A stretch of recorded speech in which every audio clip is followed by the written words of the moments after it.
The night was quiet in the small town of Bridgeport, Mississippi. Streetlights flickered across cracked sidewalks, and the soft hum of crickets filled the air. 17-year-old Malik Johnson was driving home from basketball practice, sweat still clinging to his neck, his duffel bag tossed in the passenger seat. His mother's favorite gospel song played softly through the speakers, the kind of tune that made the road feel peaceful. He wasn't speeding, he wasn't swerving, he wasn't doing anything wrong. But as he turned onto Oak Ridge Avenue, the familiar flash of red and blue lit up his rearview mirror. Malik's heart dropped. He slowed down immediately, pulling to the curb just like his dad had taught him. Hands visible, engine off, interior light on. He remembered the talk his father had drilled into him. Stay calm, be respectful, don't give them a reason. The cruiser stopped behind him, 2 officers stepping out. Their flashlights cut through the darkness, beams landing straight in his eyes. License and registration, one barked before even reaching the window. Malik swallowed hard, keeping his voice steady. Yes, sir, it's in the glove box. May I reach for it? The older officer smirked.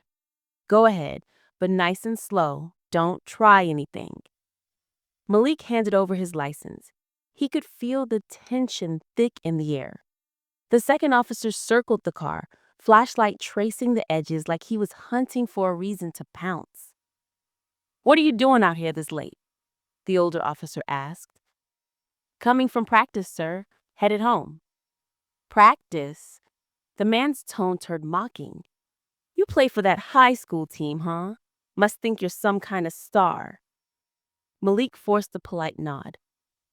Just trying to do my best, sir. But that didn't satisfy him. It never did. The second cop came back around.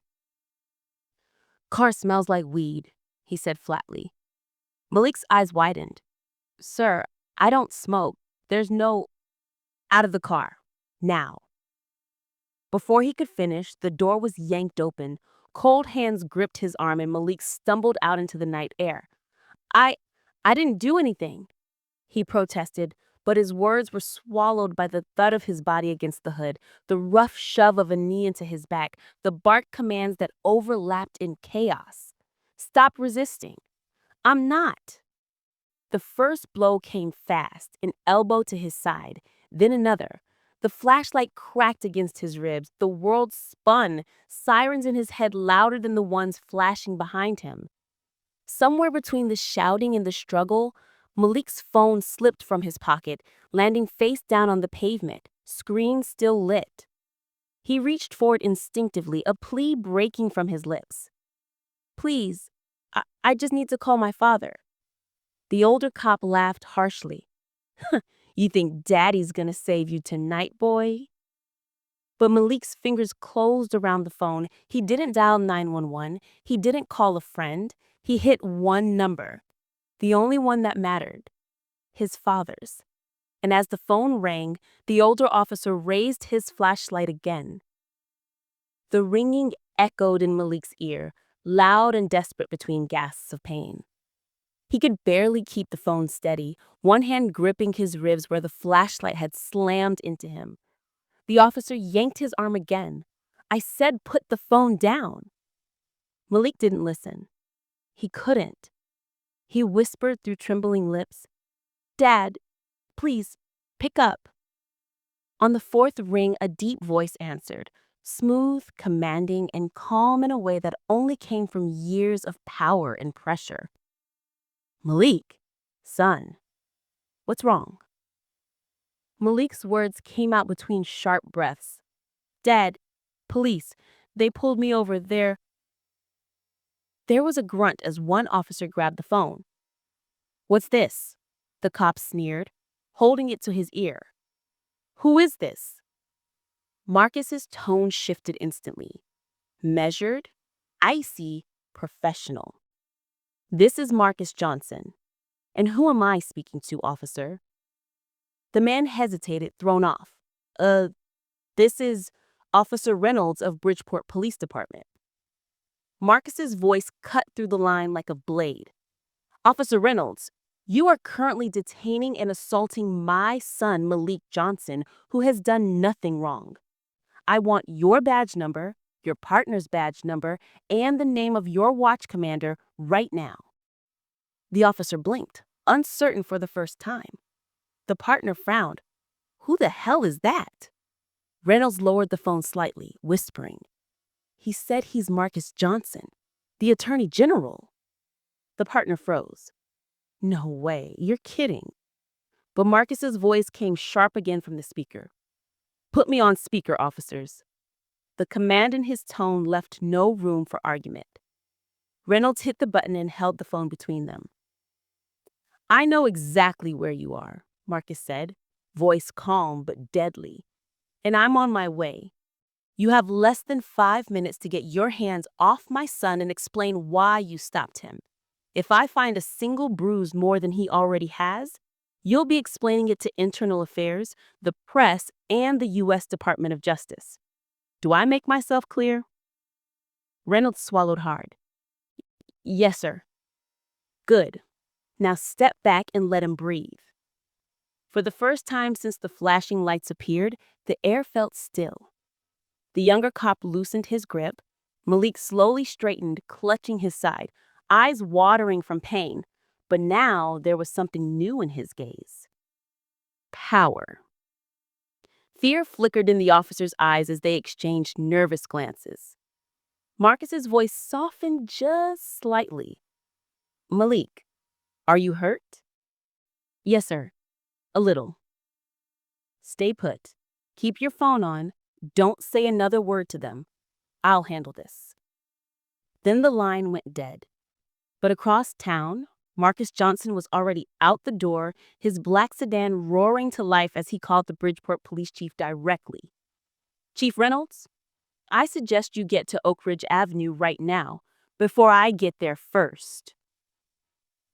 The flashing lights still bathed the street in blue and red when Marcus's black sedan screeched to a stop. He didn't bother parking properly. He just threw the door open and stepped out, the cold night air cutting through his sharp gray suit. Neighbors had started peeking through curtains, some even recording from their porches. Bridgeport was a small town and word traveled fast. Everyone had heard the rumors. The Attorney General's son was in trouble with the cops. Marcus walked forward with a steady, dangerous calm, the kind of calm that came before a storm. His polished shoes clicked on the pavement and every step seemed to echo with authority. Officer Reynolds and his partner froze when they saw him approach. The partner whispered, "Oh my God, it's really him." Marcus's eyes went straight to Malik.